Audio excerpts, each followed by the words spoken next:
গেছে খারিজ আনিল জামাআ, জামাত থেকে বের হয়ে গেছে। তো এই জামাত থেকে বের হওয়া খারিজিদের শুরু উত্থান হচ্ছে আলী রাদিয়াল্লাহু তাআলা আনহুর যুগে। আলী রাদিয়াল্লাহু তাআলা আনহুর যুগে সকল সাহাবী যেই বিষয়ের প্রতি একমত সেই বিষয় থেকে আর আলাদা হয়ে গেছে। জামাত যেখানে খলিফাতুল মুসলিমিন আমিরুল মুমিনিন আলী বিন আবি তালেব আছে, জামাত যেখানে বড় বড় সাহাবী আছে, জান্নাতের সুসংবাদ প্রাপ্ত সাহাবীরা আছে, আব্দুল্লাহ বিন আব্বাস আছে, আব্দুল্লাহ বিন ওমর আছে, এটা জামাত। আর এরা মাতাব্বরি করে 10-12 হাজার সেখান থেকে বের হয়ে গিয়ে নতুন ফতোয়া দিয়ে দিল। সে ফতোয়া কি? আলী রাদিয়াল্লাহু তাআলা আনহু কাফের, মুআবিয়া রাদিয়াল্লাহু তাআলা আনহু কাফের, বলেন নাউজুবিল্লাহ।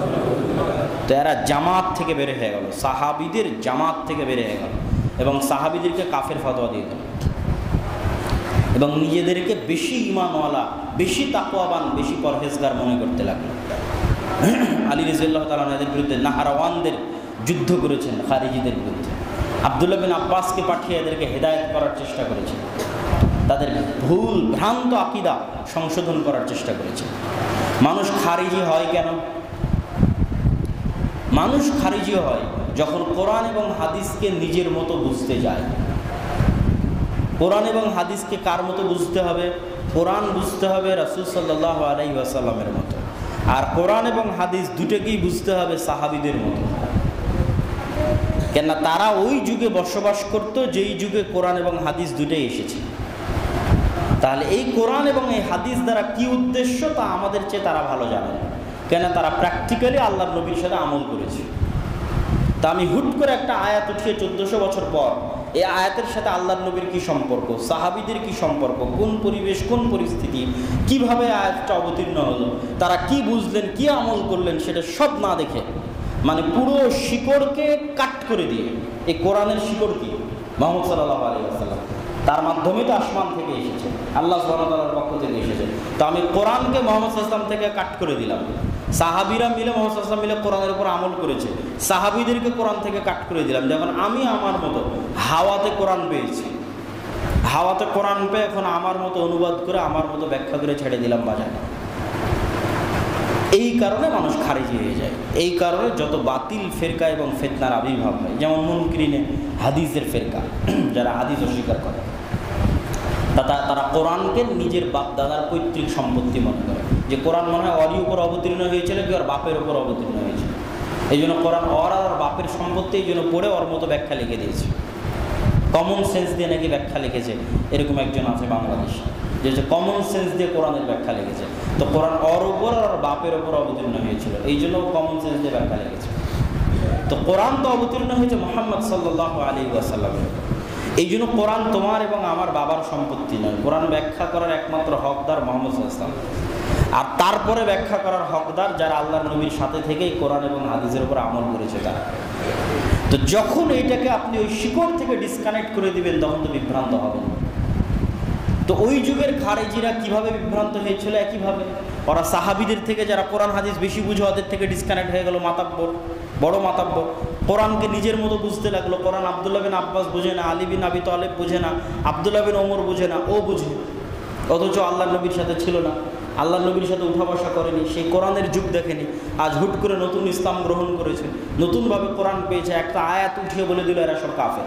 আমান লাম ইয়াহকুম বিমা আনজালাল্লাহ ফাউলাইকা হুমুল কাফিরুন, এই আয়াত উঠিয়ে দিয়ে বলে দিল যারা আল্লাহর বিধান অনুযায়ী ফায়সালা করেন এরা কাফের।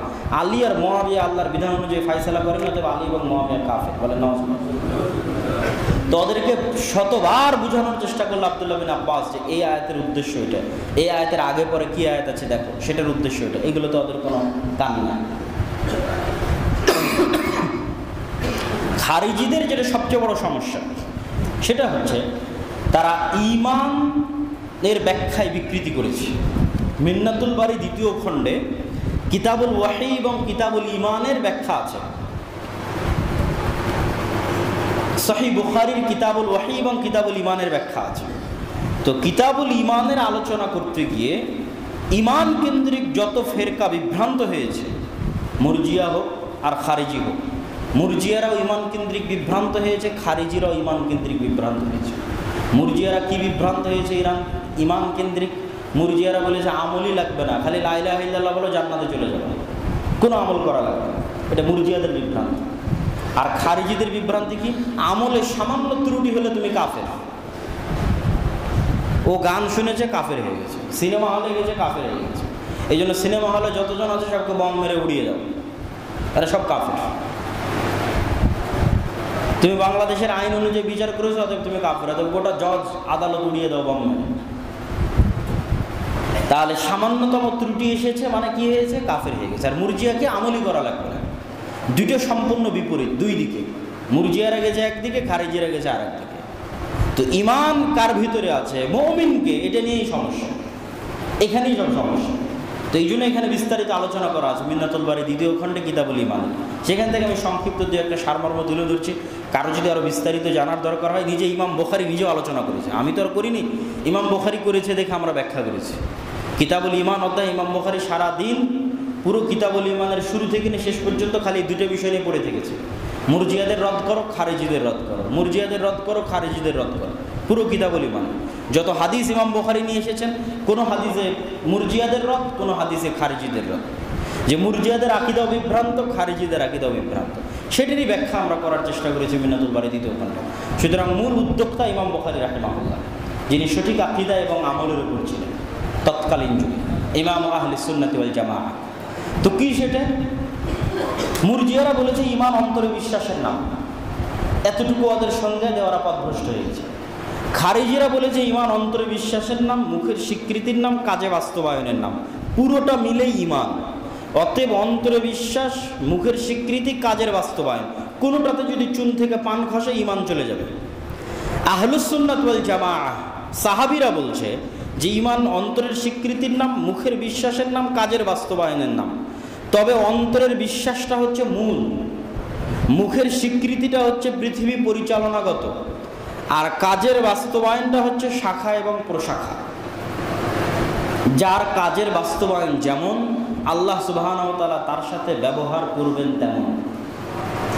কাজের বাস্তবায়ন জরুরি কর্তব্য, কাজের বাস্তবায়নে কম ও বেশির কারণে মানুষের জান্নাত এবং জাহান্নাম হবে, এ কথাই ঠিক।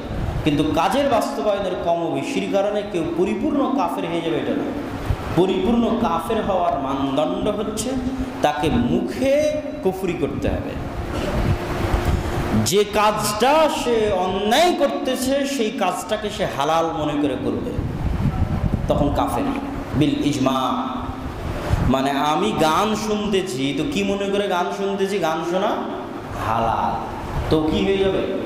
কাফের, কোনো সন্দেহ নেই। হয় মুখে বলতেছে, না হয় অন্তরে বিশ্বাস করতেছে যে গান শোনা হালাল, কাফের হয়ে যাবে। আমি গান শুনছি কিন্তু আমি বিশ্বাস করি আমি গুনাহ করছি, এবং আমার অন্তরে অনুতাপ এবং অনুশোচনা আছে, এবং আমি চাই ফিরে আসতে, তাহলে আমি মুমিন কিন্তু ফাসিক। আমার এই গান শোনার জন্য আল্লাহ শাস্তি দিবে, আমার জাহান্নাম হবে, কিন্তু আল্লাহ সুবহানাহু ওয়া তাআলা চাইলে ক্ষমাও করে দিতে পারে। কিন্তু দুনিয়াতে কেউ বলতে পারবে না, কোনো মায়ের বেটা বলতে পারবে না যে তুই কাফের, এখন তোর রক্ত হালাল, বলতে পারবে না। ও যদি এই ব্যক্তিকে কাফের বলে হত্যা করে দেয়, তাহলে একে হত্যা করতে হবে, এই খারিজিকে হত্যা করতে হবে, কেননা একজন মুসলমানকে হত্যা করেছে, এবং এর জাহান্নাম হয়ে যাবে একজন মুসলমানকে হত্যা করার কারণে।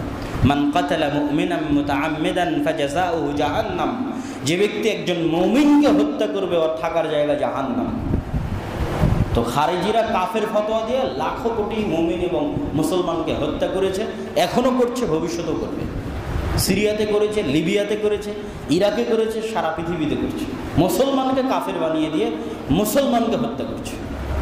ইহুদি খ্রিস্টানকে হত্যা করে না, হিন্দু বৌদ্ধকে হত্যা করে না, কাকে হত্যা করে? মুসলমানকে হত্যা করে, কারণ মুসলমান নাকি কাফের হয়ে গেছে। এটা হলো খারিজিদের মূলনীতি। সম্মানিত উপস্থিতি, তো এই বিভ্রান্তিটা ভাঙবে কিভাবে? আল্লাহ সুবহানাহু ওয়া তাআলা পবিত্র কোরআন মাজিদের বহু আয়াতে, আল্লাহ সুবহানাহু ওয়া তাআলা পবিত্র কোরআন মাজিদের বহু আয়াতে কবিরা গুনাহগার ব্যক্তিদের জন্য মুমিন শব্দ ব্যবহার করেছেন।